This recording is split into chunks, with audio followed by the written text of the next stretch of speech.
Well,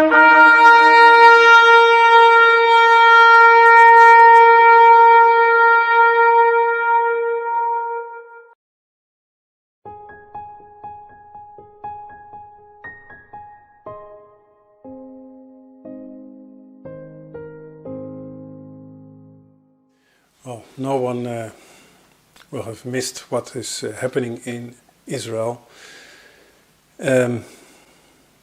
Israel is at war, and that should trigger everyone who is looking for prophetic signs. Israel is literally the timepiece of end times prophecy. Jesus has said, when you see the fig tree begin to bud, know that all these things are near, and that generation will see all these things happen. Paraphrasing here, but meaning that as soon as Israel is back in the land, all these things, meaning these end time signs and the racing towards the end of the age, would commence. And of course that has begun in 1948. And what we see here is pretty unprecedented, and we really have to see how it evolves in the coming days. But it has so far all the signs of the fulfillment of Psalm 83. And Psalm 83 is a psalm that lists a number of people groups, of tribes that come against Israel to wipe it away, to make its name no longer exist. That's the objective. And we've spoken about this actually 10 years ago, 2013, and several times afterwards, of course, that this was one of the things that we should look for, that is to be expected. And I will explain also why. We see in Psalm 83 several groups mentioned: the tents of Edom, the Ishmaelites, Moab, Hagarenes, Gebal, Ammon, Amalek, Philistia, Tyre, and Assyria.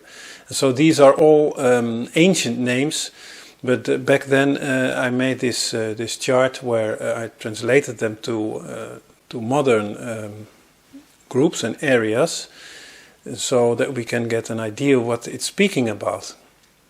And also, we can translate it to certain countries that are involved, or groups out of these countries that are involved in this Psalm 83 prophecy.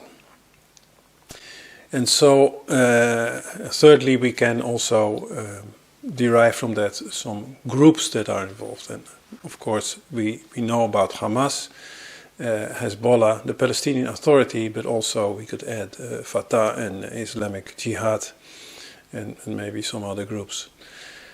What we notice from this is that all these are countries or groups that are directly surrounding Israel. They are directly surrounding, bordering to Israel. That is what we see here. And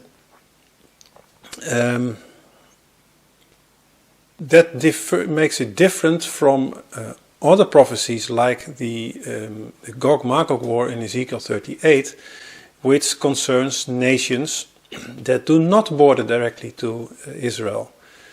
So, and all these other countries, like Syria, Jordan, Lebanon, they are not mentioned there. So they are either defeated or non-existent at that point. Therefore, Psalm 83 has to precede Ezekiel 38 and 39. That is what we get from that. Now, there are some strange things going on. The whole way this started is weird, to say the least, and suspicious. And I'm sure over time more will come out. But nonetheless, the point is that it is happening, and it is happening seemingly as Scripture has foretold in Psalm 83, but also in Zechariah 12, where it says in verse 2, it speaks about all the people round about. So again, it's those that are round about Israel. And then later, a little bit further down, it speaks about all the nations. This will be the next phase. What we also see is that Hamas is well armed, and there are already indications that many of these weapons come from the weapons supply of the West to Ukraine. And these things are tied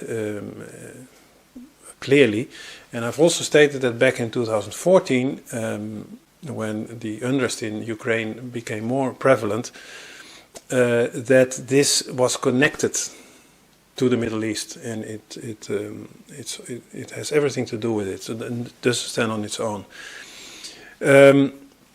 Now, what we may see, and of course I hope not, because many people will die, and there is a lot of suffering and bloodshed that is horrible. So of course I hope none of this will happen, but on the other hand, what is prophesied will come to pass. So what we may expect indeed is that all these groups will get involved, and that will then lead to the destruction of these groups. It will fall apart. And Jesus says in Matthew 24, you will hear of wars and rumors of wars. He said, but be not dismayed, these things must come to pass. And when explaining this text, I also said there's emphasis on this must. It has to happen. Why? Because it sets the stage for what will come after that. And what will come after that is that there will be peace. Now that these groups are defeated, after all this bloodshed, there will be peace. And there will be a cry for peace, and peace will come, or will be treaties that are in place will be strengthened, as we can read in Daniel 9:27. That will set off the 7-year tribulation. And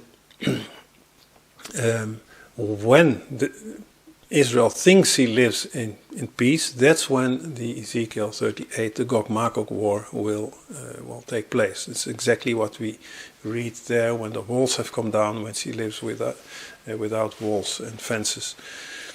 And we see from Ezekiel 38, this again, show the map, these are all nations that do not border directly to Israel. And several of them are behind the scenes backing what is happening now, but they are not directly involved. Another thing that we may expect from this is 2 other prophecies to take place. One at least, and that's the one in Isaiah 17, the burden of Damascus. It's a prophecy that is still unfulfilled, and it speaks about the total destruction of Damascus overnight. And even now, as we speak, Israel has already stated that if Hezbollah mixes itself in the fight, in this conflict that's going on right now, then Lebanon will be attacked, but also, as they say, Hezbollah's ally, Syria. And their words, not mine, they say Damascus will be completely destroyed. And it's exactly what it says in Isaiah 17. So we really have to keep an eye on it. The other thing that might follow also on the heels of that is the judgment on Elam, because behind the scenes Iran is backing many of these groups and supplying also weapons. And Elam is part of Iran, in particular where their nuclear facilities are.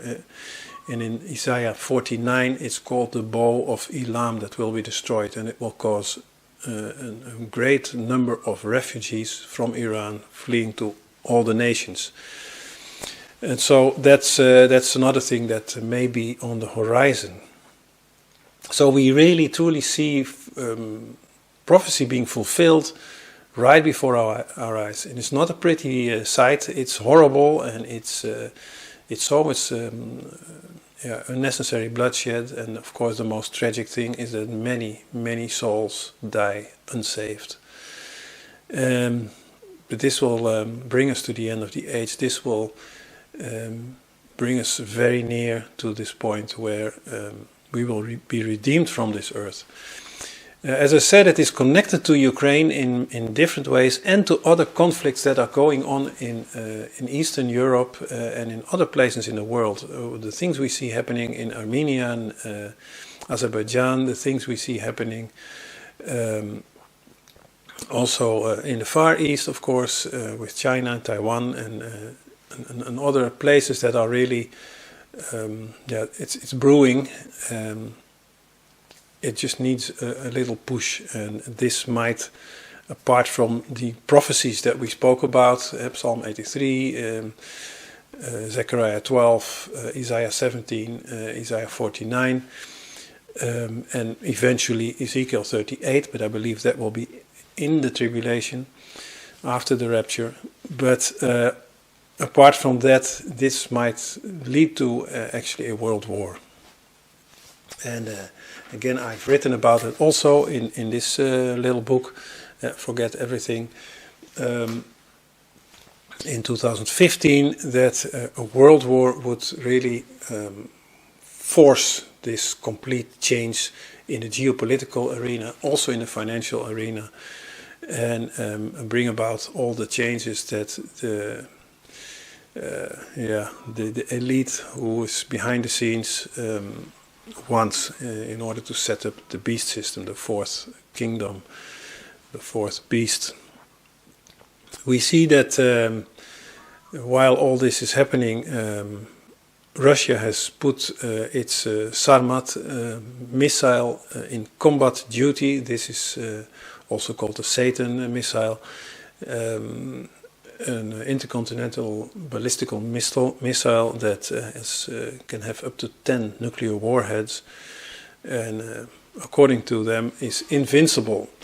So these things, it doesn't look good. It doesn't look good at all. And I said it February last year when the conflict in Ukraine began. It might lead to world war eventually, and with this it's a step closer to that. But in any case, it's fulfilling prophecy. It seems to be so, at least. We have to see how it develops the coming days, but it seems to be so. So really pray, of course, for the people that fall victim to this, and their loved ones that survive, but we should also look up even more so, because our redemption draws near, and this is not just a hollow phrase, but it's very, very true.